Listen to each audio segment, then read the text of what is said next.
ಇನ್ನು ಇವರಿಬ್ಬರ ಭೇಟಿ ಬಗ್ಗೆ ಅಶೋಕ್ ಪ್ರತಿಕ್ರಿಯೆ ಕೊಟ್ಟಿದ್ದಾರೆ. ಮಾನ ಮರ್ಯಾದೆ ಬಿಟ್ಟು ಸಿದ್ದರಾಮಯ್ಯ ಅವರು ಭೇಟಿ ಮಾಡಕ್ಕೆ ಹೋಗಿದ್ದಾರೆ ಅಂತ.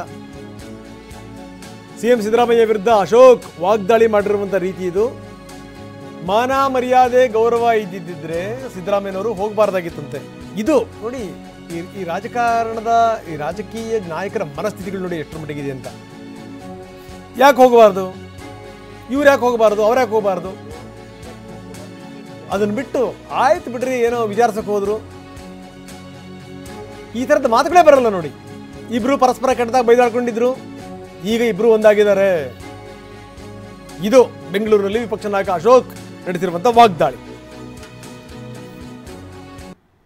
ಶ್ರೀನಿವಾಸ್ ಪ್ರಸಾದ್ ಅವರು ಇವತ್ತಿಗೂ ಕೂಡ ಬಿಜೆಪಿಯ ಸಂಸದರು.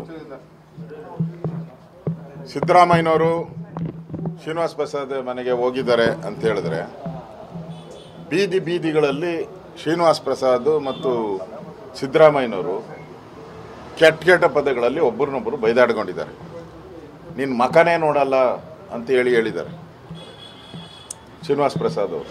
ದ್ರೋಹ ಬಗ್ದೆ ನೀನು ವಂಚಕ, ಮೋಸಗಾರ, ರಾಜಕೀಯದಲ್ಲಿ ನಿನ್ನಷ್ಟು ಕೆಟ್ಟ ಮನುಷ್ಯನ ನಾವು ನೋಡೇ ಇಲ್ಲ, ಅಧಿಕಾರಕ್ಕೋಸ್ಕರ ಎಲ್ಲ ಪಾರ್ಟಿಗೂ ಜಂಪ್ ಹೊಡೆಯುವಂಥ ಸಿದ್ದರಾಮಯ್ಯ ಅಂತ ಈ ಥರ ಸ್ಟೇಟ್ಮೆಂಟ್ ಕೊಟ್ಟಿದ್ದಾರೆ.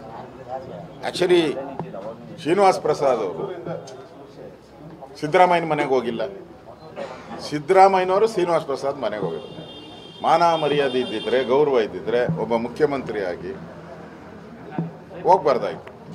ಹೋಗಿದ್ದಾರೆ ಅಂದರೆ ಇವ್ರು ಕಾಂಗ್ರೆಸ್ ಅವ್ರಿಗೆ ಮಾನ ಮರ್ಯಾದೆ ಎಲ್ಲ ಬಿಟ್ಟು ಹೋಗಿದ್ದಾರೆ ಅಂತ. ಇಷ್ಟೆಲ್ಲ ಬೈದ ಮೇಲೂ ಅವ್ರ ಮನೆಗೆ ಹೋಗಿದ್ದಾರೆ ಅಂದರೆ ನಿಜಕ್ಕೂ ಮಾನ ಮರ್ಯಾದೆ ಬಿಟ್ಟು ಹೋಗಿದ್ದಾರೆ.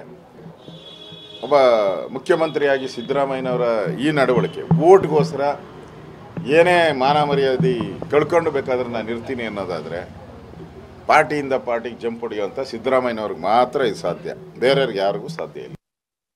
ಅದು ನಾವು ಬಹಳ ದೀರ್ಘಕಾಲದಿಂದ ಸ್ನೇಹಿತರು. ಇದು ಇನ್ವರ್ಟರ್ ಎಸಿ. ನೀವು ಗ್ಯಾಮ್ಲರ್ ಅಲ್ವಾ? ಗ್ಯಾಮ್ಲರ್ ಜೂಜಾಡ್ತಿರಲ್ವಾ? ನೀವು ಜೂಜಾಡ್ತೀರಾ? ಇಲ್ಲ, ಯಾರು ಏನು ಹೇಳಿದ್ರು ಅಂತ ನೀನು ಎಷ್ಟು ಕಾಸ್ಟ್ಲಿ ಹಾಗೂ ಡೆಲಿಕೇಟ್ ಎಸಿ ತಗೊಂಡು ಸ್ಟೆಬಿಲೈಸರ್ ತಗೊಳ್ಳಿಲ್ಲ ಅಂದ್ರೆ ಇದು ಜೂಜಾಟ ತಾನೇ. ಒಂದೇ ಫ್ಲಕ್ಚುಯೇಷನ್ ಗೆ ನಿಮ್ಮ ಇನ್ವರ್ಟರ್ ಎಸಿಯ ಪಾರ್ಟ್ಸ್ ಡ್ಯಾಮೇಜ್ ಆಗಬಹುದು. ಅದನ್ನು ವಿ ಗಾರ್ಡ್ ಉಪಯೋಗಿಸಿ ಸುರಕ್ಷಿತವಾಗಿರಿಸಿ. V guard, India's number 1 stabiliser. ರಾಜಕೀಯವಾಗಿ ಅವರು ಬಿಜೆಪಿಗೆ ಹೋಗಿದ್ರು, ನಾನು ಕಾಂಗ್ರೆಸ್ನಲ್ಲಿದ್ದೆ. ಮತ್ತೆ ಈಗ ರಿಟೈರ್ ಆಗ್ಬಿಟ್ಟಿದ್ದಾರೆ. ರಿಟೈರ್ಡ್ ಆದಮೇಲೆ ನಾನು ಬರೋಕ್ಕಾಗಿರಲಿಲ್ಲ. ರಿಟೈರ್ಡ್ ಆದಮೇಲೆ ಮಾತಾಡ್ಸೋಣ ಮತ್ತು ಅವ್ರ ಆರೋಗ್ಯನೂ ವಿಚಾರಿಸೋಣ ಅಂತ ಬಂದೆ.